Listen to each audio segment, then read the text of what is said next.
Hi, my name's James, and I'm a peer researcher or an expert by experience in eating disorders and mental health. And one of the things that struck me when I've been working with different teams over time is how there isn't really a sort of standardized way of doing lived experience involvement. Yeah, and we all know that we should be doing it. We don't necessarily know how to be doing it or even why we're doing it or what do we want to get out of it. So I've made this short video breaking down just a few areas that I think are important to consider if you're involving lived experience in your research, or you're a research team, or you're a researcher who wants to be doing this and is committed to doing this and wants to know more about it. Maybe you're really skeptical about it and you think, what is this lived experience stuff about? Can't the numbers just talk for themselves, say? Or can't the brain imaging just talk for itself? And I would want you to sort of watch this video and hopefully change your mind a little bit in thinking about sort of where lived experience involvement came from, and reinforcing sort of the value that it does bring, and that the value that people like me as peer researchers or lived experience researchers can bring that is actually well beyond our own lived experience, and our lived experience kind of enriches that perspective and those skills that we have as human beings as well. So let's make a start.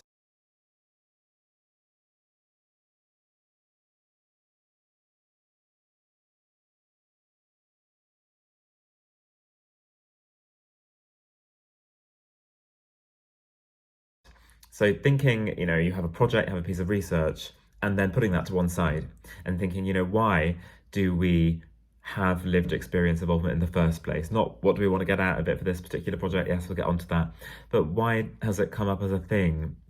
And for me, I think a really important concept is epistemic justice or epistemic injustice. And by that, sort of the word epistemic, you might know the word epistemology, which is sort of theory of knowledge, or how can we know about things. It sounds like a really fancy word. I like to drop it in everywhere. Epistemic justice. Oh, it's an epistemic issue, right? But it actually means something quite simple of sort of, how do we know? What do we know? How can we know? Via what means? And we have our scientific method, we have different routes of inquiry, and one of those is the knowledge that is gained from experience. And you think of the history of psychology, for example, and it's full of self-inquiry at its origins, and William James and all this self-study, and very related to religious sort of ways of knowing about things that aren't quite tangible, and it's quite difficult to put our fingers on mental health or individual phenomenological experiences. Another really fancy word that I just love to say now that I can say it. But at heart, it's about what knowledge do we have through experience, and that being part of the picture is so important and recognised as so important because it was not. And we've had very oppressive systems that tell people what's wrong with them, or certainly historically have done that. And it's been about doing to people, a healthcare system for mental health that does to people rather than is alongside people in their journey towards recovery or is supporting them. It's sometimes for many people who are still around and remember these things, it's not a matter of history, has been a very oppressive or harmful or even abusive or cruel system. And I think that those experiences are ones of not having one's voice heard, of not feeling like you have power or agency. And part of that is the power to decide or to have some say in what is known generally to be true about your condition or your individual experience of that condition. And historically, the ways that we've defined mental health diagnoses, for example, such as eating disorders, have taken place well removed from those people who actually suffer from them. It's within the academy, or it's, in clinical areas where patients and their carers have not been party to those discussions and those ways of knowing and that knowledge creation about their own condition. And it's no surprise then that when these interventions that have been targeted at the ways in which the condition is understood and defined, the features of the condition, what it's about, why is it caused, all these things, and then that translates into practice, well, this doesn't always end up being very effective, particularly in the case of eating disorders. So one interesting area of research, just as an example, is eating disorders and non-stereotypical presentations, thinking of prevailing narratives around who has eating disorders, what kinds of experiences do they have? Well, that's traditionally tended to be white women, and it's something that is really reflected in the research. It's generally the case that you look at a lot of research, it's improving a lot now, but historically it was mostly females in the samples, and I still see papers now where it's investigating, enduring eating disorders, and what do patients think? And all the patients are of one demographic background, and that is not representative of the epidemiology. And therefore, some people are being excluded. And maybe it doesn't matter because maybe the features such as gender or like socioeconomic background, cultural background, ethnicity, like maybe these things don't matter at all, age.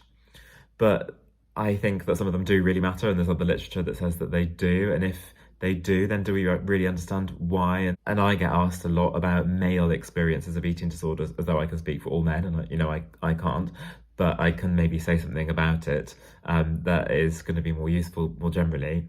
Again, it's that real sort of tension in this lived experience work. What is going to be saturation when you're thinking of your research? Have you been exhaustative so that you are likely to represent everybody? How can somebody like me represent not just only my story, but the experiences of other people that I know through my work, for example? So male eating disorders, back to that. What is particularly unique about them? If we don't research this particular group of people, but we kind of know through the reality on the ground and clinical practice and seeing that things are a bit different, or that this particular group needs something, it's almost the wrong way around. It's got the practice bit is telling us that we need the research. So then we should be really going to do the research with those people who've been excluded from care, which is geared towards those people who've been researched. So that experience for me personally has been one of exclusion or silence, or not really having a voice in terms of defining the condition that I'm suffering with, and that I am an expert in terms of living with it. Not necessarily in terms of recovering from it, well, definitely not really, but in terms of living with it and that subjective experience of it. And there is so much that perhaps is missed by those who haven't had that experience, or certainly in my experience, I notice phenomena of my condition that I think are really important, and think, well, maybe other people experience this too, but it's not in the research. And that's not because I've been personally excluded from the research, or that, this group of people have been deliberately excluded. It's not, it's just that we haven't had the time to do it, or it's not been a priority, all of these different things.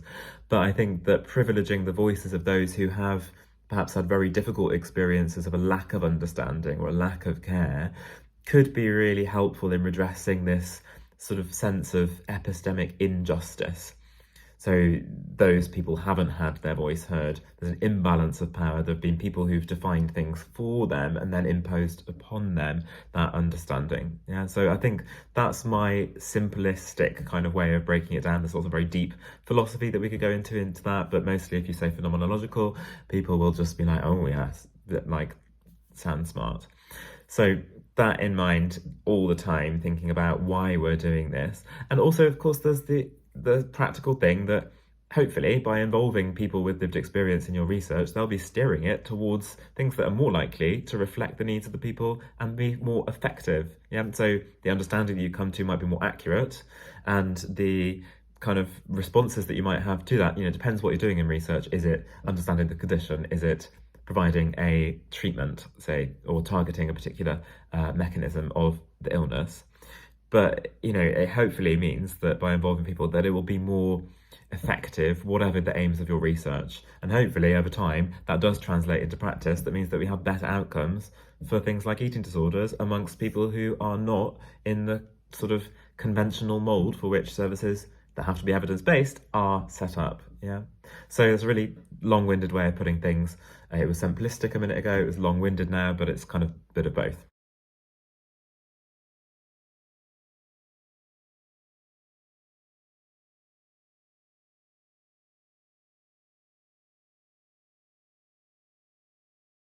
So the next thing that we need to think about then is, how do we do it in practice? How do we get lived experience involved in research? And I would like us to think about the language that we use when we talk about involvement. And for me, I don't like lived experience involvement. I think the word involvement is pretty unsavory. It's kind of perpetuating this idea of them and us. I was on a paper recently and we were writing up the draft, and the draft said we involved people with lived experience. And I was like, well, that's me, and I am the people writing this paper. Like, I am part of the team.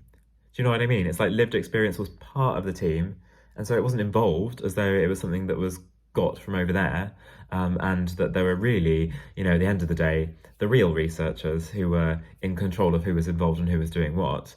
No, it was a shared decision-making process throughout. It was a fantastic example of co-production, another cool word to use, of co-produced research. We're making decisions together, we're designing things together, writing things together. And then when I read this draft of we involved lived experience, I was kind of like, well, I involved my lived experience, but I was in the team and I'm an author on the paper. So how do we talk about it? I prefer sort of incorporation. Even that still, I think it's just we've had a lived experience. There are other ways of talking about it.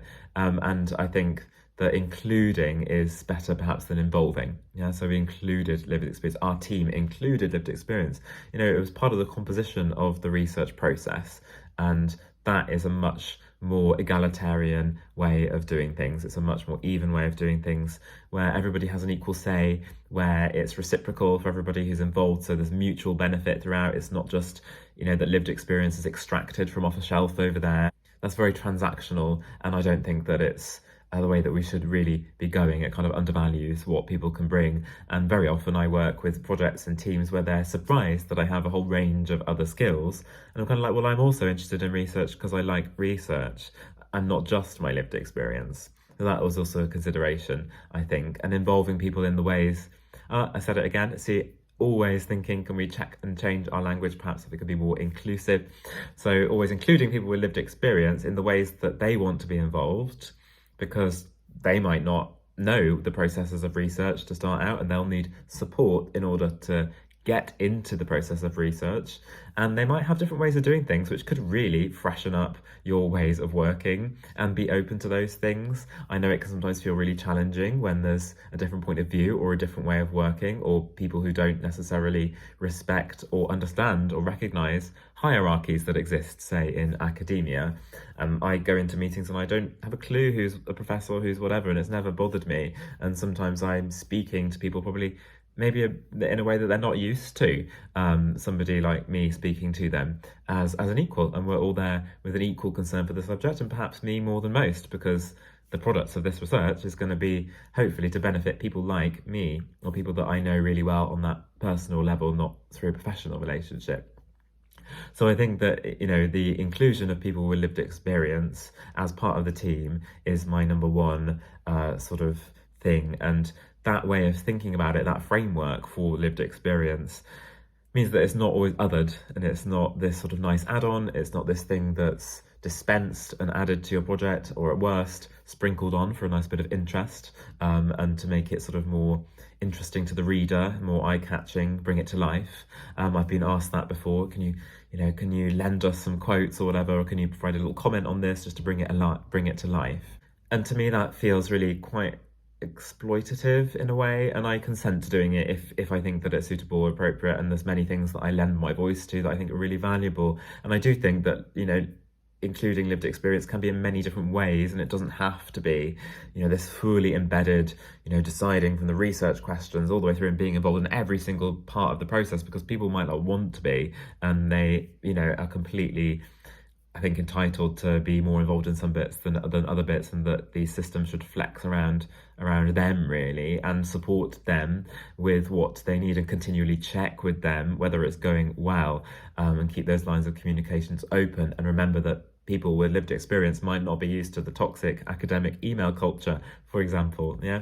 So I do also think it's okay for it to be quite consultative, so long as it's transparent. Yeah. So long as it's clear from the outset what is the extent of the involvement that you want? What are the responsibilities of the person with lived experience? What is going to be the support that they'll have in order to do that role? And how can you, as a team, include them rather than expecting them to fit into the way that your team works? Yeah. And always remembering very simple practical things like, meetings not including all these acronyms, not talking as though everybody knows what's going on when perhaps somebody's a real outsider to that setting and will need a little bit of help with the language, or just a little bit of consideration. I think that remembering it could be quite alienating for people, even if they didn't have lived experience. Just to go into a completely different world is already quite challenging.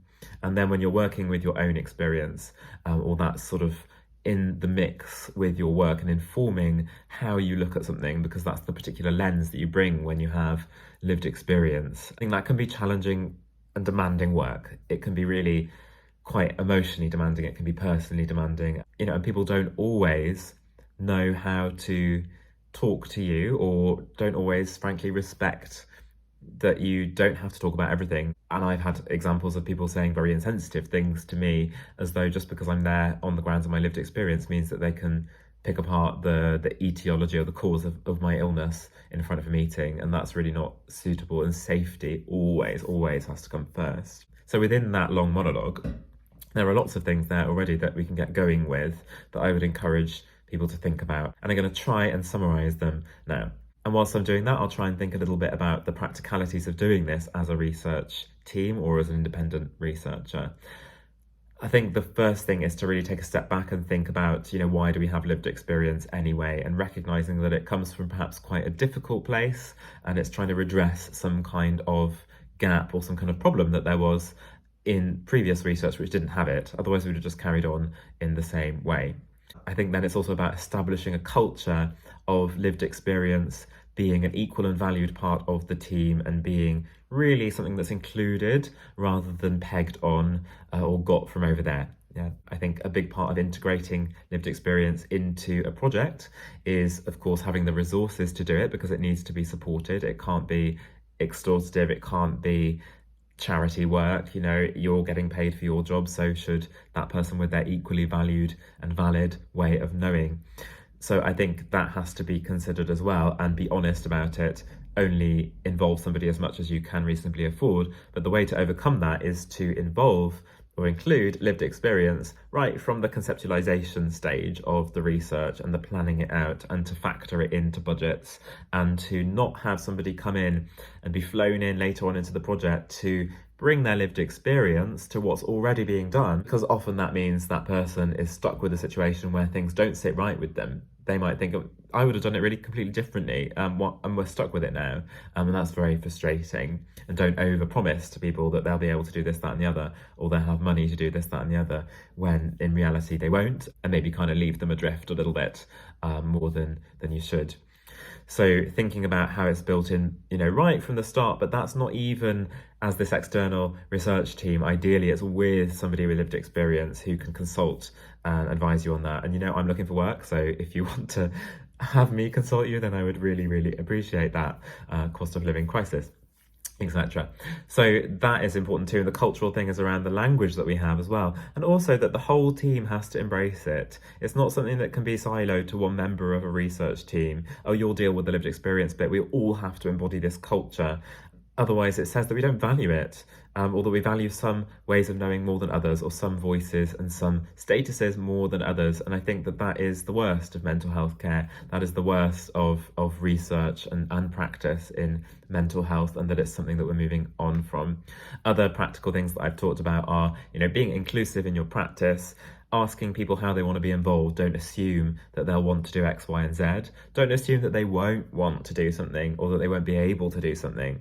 And perhaps they really do want to do something, but they don't have the skills or the confidence to do it, and support to do it includes training. It includes emotional support, yes, is the kind of thing that we think of when we think support, but also development. And in developing somebody, what does somebody want to gain from being involved? Could be development, career development, skills.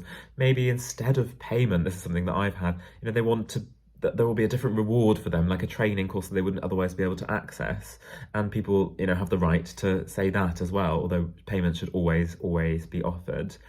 So figuring out what is the gain for that person, what are the contingencies, safety always first, of when health fluctuates, of when involvement in the project needs to fluctuate, of when things go wrong with the project. Yeah, all of these things need to be considered, and it's not just a one-off event that consultation and discussion about what do you want this process to be like. It's a thing that has to be continually reviewed, and that sort of continuous iteration of the role, because maybe it's something they've never done before, it's something we're working out as a field of how is this a professional role. So always checking in, because if you don't, and you don't lead as a team and every member of the team leading on that, then it leaves it to the person with the lived experience when things go wrong to have to find the right sort of outlet and avenue to bring up that concern. And that is really heavy. That can feel really difficult and anxiety provoking, and certainly has been hard for me in certain situations. So that cultural thing of everybody taking responsibility and you taking responsibility for as much as you can, and thinking how can you change in order to accommodate difference, rather than expecting somebody with differences to your team, perhaps simply because it's a different professional identity they're not used to being in research. Or maybe it's because of individual differences like neurodivergence, and that's stuff that we would do for anybody, or specific things around that person's lived experience and their condition. These things all have to be the responsibility of the team. It's a shared thing because they're part of the team. So they're taking their responsibility by coming forward and disclosing lived experience and all this kind of stuff, and being willing and volunteering their time to do this work, hopefully being paid. But you also have to take your responsibility, and everybody to take that responsibility, and to be inclusive in the practice. And just some last considerations really from a sort of research methodological point of view, thinking about, well, what kind of experiences do you want to include? That's quite important, and that can relate to the sort of philosophical paradigm that you have. I think that it's important that you do think, what are the experiences? Because if it's about racialized communities or about poverty and economic differences, then it is going to be important that you have somebody who can speak to those experiences. In terms of my own experience, when I do things like public speaking, for example, it's not research, but I don't necessarily want to talk about things that don't affect me anymore when there are other people who are having those experiences now, and the world has really changed. For example, young people's mental health. I can talk about my experience. I'd rather talk about the literature and what other people say, because there are people with their living experiences, which is a phrase that I really think is an important distinction, who are having those experiences now, who might be better equipped and have something more useful to offer to the conversation. And I think those people should be prioritised. And yes, there are safe pairs of hands, and there are people who are skilled perhaps in this area, like me, hopefully a little bit, but it's also important that we bring in different people. And certainly when you're thinking about participation in your research, you want to have a diverse range of people, not just the same voices over and over again who are self-selecting.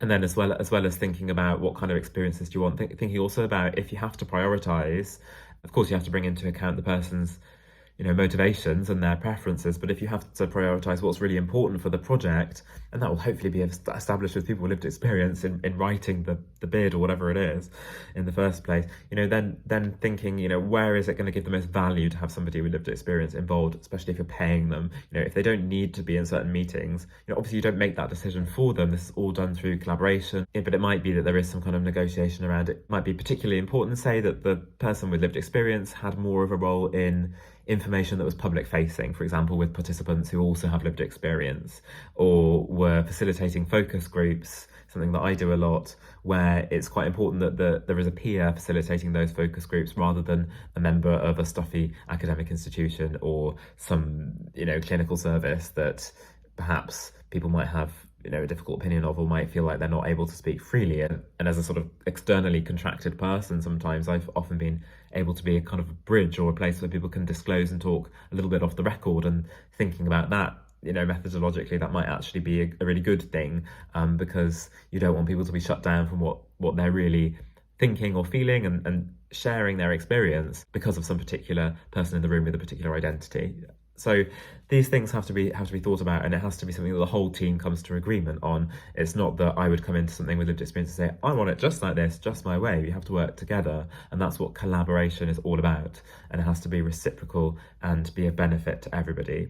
So those are some of my top tips, really. I think that it's something that I'm so excited about, I'm so passionate about, as you can tell. This is kind of a little introductory thing, just a bit of touch upon these different subjects, quite a light touch, pretty scatty, but hopefully it's brought it to life for you. And you can take some of these ideas and perhaps do a little bit more research, or maybe read something that I write, or I put together some more technical presentation with some kind of recommendations as well. So thank you for watching. So if you want to see more videos from me about mental health and research and all of these subjects, and maybe a bit of yoga, because we all have different hats, and I post yoga videos as well. So one day it might be men and mental health, and the next day it might be like 5 ways to handstand. But either way, maybe you like both. Hit subscribe and leave any comments underneath if you like. Feel free to get in touch, and good luck with embracing the value of lived experience within your research.